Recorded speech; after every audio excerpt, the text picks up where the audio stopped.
दोस्तों, जब कोई भी पवित्र रिश्ता जो होता है, अब पवित्र रिश्ता ना रहकर वह सिर्फ एक वासनापूर्त रिश्ता बन जाए तो समझ लो उस दिन से पूरा परिवार तहस महस होने के कगार पर पहुंच जाता है, जिसकी वजह से उसका हंसता खेलता परिवार तक नहीं बच पाता है। आज की घटना में सेम कुछ ऐसे होता है। एक युवती होती है, अपने सारे रिश्ते को ताक पे रख देती है और उसी रिश्ते की आड़ में ऐसा खेल खेलती है जिसकी वजह से उसका पूरा परिवार भी तबाह हो जाता है। वह युवती एक दिन खुद इस दुनिया को छोड़कर बड़े बेरहम तरीके से चली जाती है। लेकिन जब अब लोगों के सामने सच्चाई निकल के आता है, इसे सुनने के बाद लोगों का कलेजा पूरी तरह से हिलसा जाता है। आखिर क्या था आज की घटना में?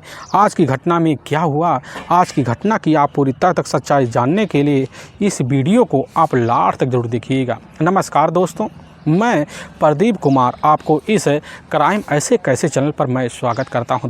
दोस्तों आज की यह जो सच्ची घटना है, यह घटना सुनाने से पहले मैं आपसे एक छोटा सा रिक्वेस्ट करना चाहता हूं, क्योंकि आप अगर इस चैनल पर नए हो और पहली बार आए हुए हो तो एक बार जाकर अपने इन्हीं प्यारे हाथों से आप इस चैनल को लाइक और सब्सक्राइब और शेयर ज़रूर करें, ताकि आपकी वजह से इम्पोर्टेंट होने के नाते यह जो वीडियो है यह काफ़ी लोगों तक पहुँचाया जा सके, और इसके लिए हम आपके तहे दिल से शुक्रगुजार रहेंगे। दोस्तों आज की जो सच्ची घटना है, यह घटना है ठीक है बिहार प्रदेश, और उसी का ही जहानाबाद जाना माना ज़िला पड़ता है। उसी में ही एक हाजीपुर जाना माना इलाका पड़ता है। अब उसी इलाके के रहने वाले होते हैं अनिल शर्मा। उनके परिवार में उनकी अपनी अब पत्नी भी होती है, लेकिन वो मौके पर इधर जो होते हैं ज़िला एक भोजपुर पड़ता है, वहीं एक कुरकुरी गांव पड़ता है, वहीं पर ही गांव में एक माध्यमिक विद्यालय होता है, उसी में एक शिक्षक होते हैं।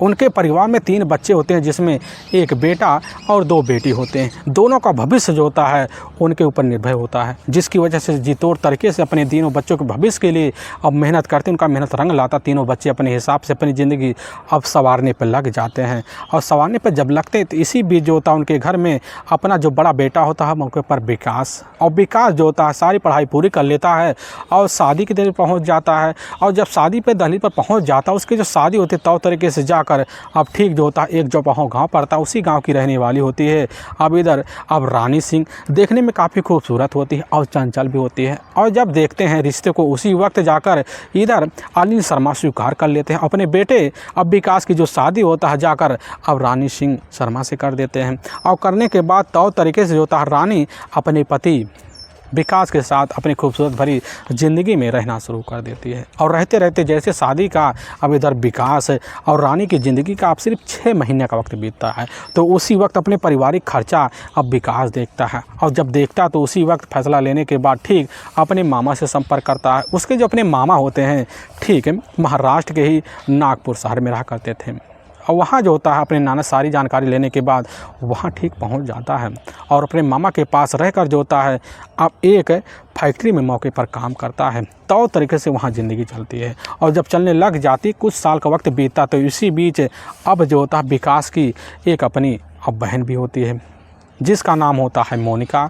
और मोनिका जो होती है अपनी सारी जब पढ़ाई पूरी कर लेती है, मौके पर सोचती है कि बीएससी की पढ़ाई जो होता है हमें कहीं शहर करना चाहिए। तभी उसके दिमाग में अपने मामा का घर निवास याद आ जाता है, और अपने मामा से इधर मोनिका खुद संपर्क करती है। वह भी अपने मामा के पास जाती है और वहीं से बीएससी की जो कोर्स होती है करने के लिए एक बढ़िया सा कॉलेज में दाखिला लेती है, और ठीक वहीं से अब करने लग जाती है। और जब करने लग जाती तो एक ही मकान में जो होता है इधर विकास भी रहता है, उसके मामा भी रहा करते थे। अब उसके जो मामा होते हैं उनके मामा की अलग शिफ्टिंग होती थी, लेकिन विकास का भी अलग शिफ्टिंग होता था। शिफ्टिंग होने के नाते दोनों का अलग अलग माहौल होता था। लेकिन इसी बीच मोनिका जो होती है एक ही कमरे में रहने की वजह से जो होता है बड़ी जल्दी अपने भाई विकास के ही लफ्ज़े में उलझ जाती, जिसकी वजह से दोनों के बीच ना जाने कब भाई रिश्तों के बीच ऐसा मोड़ आता है कि दोनों के बीच संबंध पनप जाता है। दोनों अपने रिश्ते को ताक पे रख देते हैं, माहौल खुशनुमा बनाते हैं। अपनी ज़िंदगी को संवारने पर इधर विकास अपनी बहन मोनिका के साथ लग पड़ जाता है और पूरी तरह से पत्नी पत्नी रिश्तों की तरह अंजाम देना शुरू कर देते हैं। लेकिन इसी बीच जो होता है कुछ महीनों का वक्त गुजर जाता है। दूसरी तरफ विकास की अपनी जो पत्नी होती रानी मौके पर अपनी पति को बार बार अपने पास बुलाने की जिद करती रहती है, लेकिन इधर विकास जो होता पूरी तरह से मोनिका के प्यार में दीवाना होने की वजह से अपनी पत्नी से ही अब बात करने से इनकार कर जाता है, जिसकी वजह से आए दिन अब विकास और रानी के बीच आए दिन झगड़े तकरार चलते हैं। लेकिन इस झगड़े तकरार का कारण जानने के लिए रानी पीछे पड़ जाता, तभी पता चलता है कि हमारा अपना जो पति होता है विकास का ही अपनी बहन के साथ प्रेम संबंध है। इस तरह की जानकारी पाने के बाद खुद अपने पिता के सामने जाकर सारी बात रख देती है और कुंदन सिंह जब खबर पाते उसी समय अचंभे रह जाते हैं, अपनी बेटी को अपने पास बुला देते हैं। दूसरी तरफ विकास जो होता है अपनी ज़िंदगी खूबसूरत तरीके से अपनी बहन के साथ जीने लग जाता है। लेकिन जिस फैक्ट्री में अभी तक विकास काम किया करता था उसी फैक्ट्री का ही मैनेजर होता है प्रदीप पाटिल। प्रदीप पाटिल जो होता है इधर धीरे धीरे चलकर विकास का अपना काफ़ी गहरा दोस्त बन जाता है और विकास के साथ जो होता है उसका काफ़ी उठका बैठका बन जाता है और प्रदीप पाटिल का धीरे धीरे अब विकास के ही अब घर आना जाना हो जाता है। लेकिन इसी बीच विकास की जो नज़र होता है एक दिन जाकर मोनिका पर पड़ता है और मोनिका को जब देखने के बाद जो होता है मोनिका उसका अपना दोनों मिलकर प्रेमिका के रिश्ते भरे स्वभाव जताते हैं। दोनों के बीच प्रेम प्रसंग चल जाता है और प्रेम प्रसंग के जरिए जो होता है मोनिका और इधर प्रदीप पाटिल के बीच प्रेम संबंध बन जाता है और प्रदीप पाटिल जो होता है मोनिका को अपनी अर्धांगिनी बनाने के लिए कस्मे भी खा लेता है और दोनों एक रिश्ते में जकड़ जाते हैं। और दूसरी तरफ मोनिका का भी अपने भाई अब इधर जाकर विकास का रिश्ते को अंजाम देती और जब भी वक्त देखती तो इधर प्रदीप पाटिल को भी रिश्तों में सहमति दिखाती, दोनों के साथ अपने रिश्ते को दो तरीके से निभाना शुरू कर देती है। और एक दिन जैसी शाम का टाइम होता है उसी प्रदीप पाटिल देखता है कि 3 दिन हो गए अभी तक विकास फैक्ट्री नहीं आया। तो इसी बात की जानकारी लेने के प्रदीप पाटिल जो होता है अपने ही एक स्वाभाविक तरीके से सवारी लेता है और लेने के बाद ठीक जो होता है विकास के ही मामा के घर पहुंचता है और जैसे घुसता दरवाजे के अंदर पूरी तरह से माहौल रंगना होता है। उसके अंदर घुसता देखता है कि उसकी जो अपनी बहन होती है अब मोनिका इधर विकास के साथ एक पति पत्नी के रिश्ते की तरह बंधे हुए। इस तरह की नज़ारा देखकर पूरी तरह से वहीं प्रदीप पाटिल सनस रह जाता है, दोनों को समझाता बुझाता है, रिश्ते को वहीं पर अहमियत दिखाता है। लेकिन इधर विकास अपनी बहन मोनिका के प्यार में इस तरह अंधा हो जाता है कि पूरी तरह से अब मोनिका जो होती है प्रदीप पाटिल को छोड़ने के लिए कस्में खा लेती हैं। लेकिन इधर विकास और मोनिका का जो रिश्ता होता है जी तौर तरीके से चलता है। लेकिन इसी बीच की जो जानकारी होता है अब जाकर मोनिका के मामा को लग जाता है और लगने के बाद इसकी जानकारी जाकर अब दिलीप शर्मा को लग जाता है और जैसी खबर पाते अपनी बेटी को उसी समय समझते कि हमारी बेटी हमारी ज़िंदगी जो होती है पूरी तरह से दांव पे लगा चुकी है, तो खुद फैसला लेते अपनी बेटी मोनिका की शादी कराने का। और जब फैसला लेते हैं उसी वजह से उनको जो था तौर तरीके वाला एक लड़का मिल जाता है जिसका नाम होता है अब इधर चंदन गुप्ता, जो ठीक है महाराष्ट्र के ही नागपुर में रहा करता था। और उधर जाकर चंदन से मुलाकात करते अपनी बेटी मोनिका के शादी चंदन से करवा देती और मोनिका जो होती है अब जाकर चंदन के साथ रहा करती थी। लेकिन समय के साथ चंदन के साथ मन जो होता मोनिका को उब जाता है, उबने की वजह झगड़े तरह करना शुरू कर देती है और चंदन जो होता मोनिका के झगड़े तरह कारण जाना चाहती है।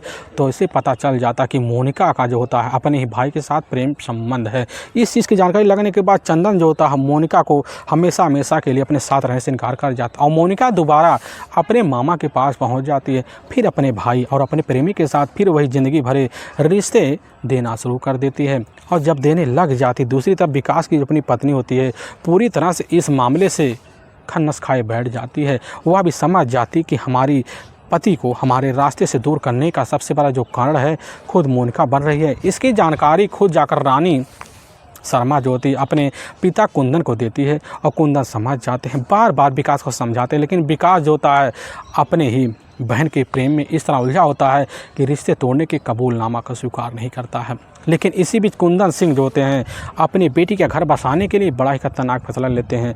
उनका मकसद यही होता है कि जब तक मोनिका रास्ते में रहेगी हमारे बेटी और हमारे दामाद के तब तक हमारा ना दामाद बना होगा ना हमारी बेटी का घर बसेगा। यही सब सोचा कुंदन सिंह जो होता है एक बड़ा ही खतरनाक प्लान बनाते हैं। उसी प्लान के तहत जो होता है उनका एक करीबी दोस्त होता है जिसका नाम होता है अमरेश शर्मा, जो ठीक बिहार पुलिस में मौके पर इधर जाकर एक मखदूमपुरम में उसकी तैनाती होती है। और इधर बड़ी जल्दी जो होता है जब मुलाकात के जरिए अब कुंदन सिंह से मुलाकात होता है तो अपने शर्मा उनसे परेशानी पूछता, सारी परेशानी कुंदन सिंह जो अपनी बता देते हैं और अपने प्लान में इधर अमरीश शर्मा को शामिल कर लेते हैं। क्योंकि अमरीश शर्मा थोड़ा बहुत दबंग था जिसकी वजह से अब जाकर कुंदन के प्लान में शामिल हो जाता है। कुंदन सिंह उसी वक्त प्लान की जानकारी देते हैं, लेकिन यह सोचने लग जाते जब तक अमरीश शर्मा जो होता है अब मोनिका शिनाख्त नहीं कर लेता तब तक वह मोनिका की कैसे तौर तरीके से ठिकाने लगाने की कोशिश करेगा। और तभी प्लान बनाते हैं और प्लान के तहत जो होता है जनवरी साल 2015 का महीना लगता है। उसी महीने के शुरुआती हफ्ते में इधर कुंदन सिंह जो होते हैं अनिल शर्मा के पास पहुंचते, कहने लग जाते कि हमने आपकी बेटी मोनिका के लिए एक अच्छा खासा युवक देख रखा है। अब इसकी जानकारी जब अनिल को लगता है उनकी जरूर मुस्कुराहट आ जाती है, क्योंकि उनकी बेटी का घर बसने वाला होता है। लेकिन इधर अनिल शर्मा को नहीं पता होता कुंदन सिंह का एक अपना अलग प्लान है। अब इधर जो होता है अपनी बेटी से बात करने के बाद ठीक जो होता है 18 जनवरी को ही मोनिका को ही अपने पास बुला लेते हैं। लेकिन कुंदन सिंह जो होता है अपने प्लान के हिसाब जो होता है एक मकान दिखवाता, उसी मकान में ले जाता है। अब इधर अनिल की अपनी बेटी की दिखाई के लिए और वहाँ पहुँचता, लेकिन वहीं पर अवनेश शर्मा महसूस होता है। अवनेश शर्मा के सामने जो होता है कुंदन सिंह इशारा मारते हैं। अवनेश शर्मा जो होता है अब देख कर तौ तरीके से मोनिका का शिनाख्त कर लेता है और तौ तरीके से पहचान करने के बाद उसी समय फ़ोटो खींच लेता, अपने ही मोबाइल में रख लेता है और प्लान बनाना शुरू कर देता है कि मोनिका को रास्ते से कैसे ठिकाना लगाना चाहिए। और उसके अपने करीबी दोस्त होते हैं उनको भी सेंड कर देता है और मोनिका के नाम की सुपारी जो होता है अब कुंदन सिंह से ले लेता है और कुंदन सिंह सुपारी देते अपने प्लान को शामिल तौर तरीके से अंजाम देने के लिए लग पड़ जाता है। और तभी ठीक जैसे ही अब 21 जनवरी साल 2000 अब 15 का दिन होता है तो शाम का टाइम होता है और शाम के टाइम में जो होता है इधर जाकर अब गाजीपुर पहुंच जाता है अवनेश शर्मा। उसके जो दोस्त होते हैं मौके पर वहीं ईंट भट्टा होता है अलीगढ़ में, वहीं काम करने वाले, उनको फ़ोन करके बुला लेता है। और जब गाजीपुर में पहुंचता है तो देखता है रात बिरात का टन्नाटा होता है। तो आलू का खेत होता है, उसी आलू के खेत में जो होता है एक बांस की सीढ़ी बनाकर पहले से जो होता है इधर अवनेश शर्मा रखा होता है। और दोनों दोस्त जब पहुँचते हैं तो उनका जो अपना घर होता है अनिल शर्मा का पीछे होता है और उसी पर जीना लगाते हैं। तीनों के तीनों चढ़ जाते, घर के अंदर दाखिल होते हैं। तो घर के अंदर दाखिल होने के बाद देखते हैं इधर मोनिका अपनी बहन और अपनी माँ के साथ जो होता है एक ही स्थान पर सोई हुई है। लेकिन मोनिका के ऊपर जो होता है अवनेश शर्मा और उसके जो दोस्त होते हैं पहले से प्रहार करते, जिसकी वजह से मोनिका की माँ की निद्रा टूट जाती है और मोनिका को बचाने उसकी माँ दौड़ती है, लेकिन उसी के ऊपर भी सेम उसी तरह प्रहार कर देते हैं, जिसकी वजह से दोनों गोलियों की चोट की वजह से इस दुनिया को छोड़ के चले जाते हैं। बगल में मोनिका की अपनी छोटी बहन होती है, उसके ही ऊपर भी एक गोली चला, जिसकी वजह से वहीं पर उसकी छोटी बहन घायल हो जाती है। लेकिन तब तक तीनों फरार हो जाते हैं। गांव में हल्ला हो जाता है कि गांव में डाकू आए थे, इनके घर में प्रहार से किए थे, जिसकी वजह से 2 लोग बेरहम तरीके से हत्या हो गई। पुलिस की टीम पहुँचती है, अपने हिसाब से निरीक्षण करती है, लेकिन निरीक्षण करने के बाद पता चलता है इनके घर में डाकुओं के आने से ही ना कोई लूटपाट हुआ है, ना कोई चोरी का अंजाम दिया गया, यानी कि पूरी तरह से हत्या है। और पुलिस की जो टीम होती है इस मामले को तौर सुलझाने के लिए काफ़ी हथकंडे अपनाती है और तभी चलता है पता मोनिका का अपना प्रेमी है। और पुलिस की टीम जब पता चलता है मोनिका का मोबाइल नंबर से डाटा निकाला जाता है, तो उसी में जो होता है इधर जाकर अब प्रदीप पाटिल का नंबर आता है। पुलिस की टीम पहुंचती है नागपुर और नागपुर से प्रदीप पाटिल को कस्टडी में लेती है। प्रदीप पाटिल जो होता है पुलिस के सामने इधर जाकर विकास और मोनिका के संबंध की पोल खोल देता। पुलिस की टीम मामले को समझ जाती है, लेकिन जब पता चलता है कि इधर विकास की अपनी पत्नी रानी जो होती है लगभग 6 साल से अपने ही मायके अपने पिता कुंदन के साथ पड़ी हुई है, तो पुलिस का शंका जो होता है सीधा कुंदन के ऊपर चला जाता है। इसलिए पुलिस की टीम कुंदन के मोबाइल नंबर का CDR डिटेल निकालती है और लोकेशन जब निकालती है तो उसमें एक नंबर निकल के आ जाता अवनेश शर्मा का। अब पुलिस की टीम अवनेश शर्मा के मोबाइल नंबर का CDR डिटेल और लोकेशन जब निकालती है तो पता चलता है गाजीपुर में ही ठीक जो होता है जाकर 21 जनवरी की रात में लोकेशन दिखा रहा। पुलिस का शंका एक में बदल जाता है। पुलिस के लिए अवनेश शर्मा को जब पूछताछ करते टूट जाता है और उसी वक्त जो होता है जाकर अपने दोस्त और इधर कुंदन सिंह का नाम ले लेता है। पुलिस की टीम 4 को कस्टडी में ले जाकर वहाँ के कोर्ट में पेश करती है। इनका सारा का सारा जो प्लान होता है धरा का धरा रह जाता है। पुलिस की टीम 4 को कस्टडी में ले जाकर वहाँ के ही कोर्ट पेश कर देती है और कोर्ट में 4 के ऊपर काफ़ी गंभीर धर्म मुकदमा दर्ज करके ले जाकर हमेशा हमेशा के लिए जेल सलाखों के पीछे डाल देती है। दोस्तों, हमें इस घटना का सुनाने का जो उद्देश्य है किसी को दिल को ठेस पहुंचाना नहीं है, बल्कि आपको यह बताना कि आप जहां भी रहें आप सावधान और सतर्क जरूर रहें। दोस्तों, फिर मिलेंगे एक नए वीडियो के साथ, तब तक के लिए जय हिंद और जय भारत।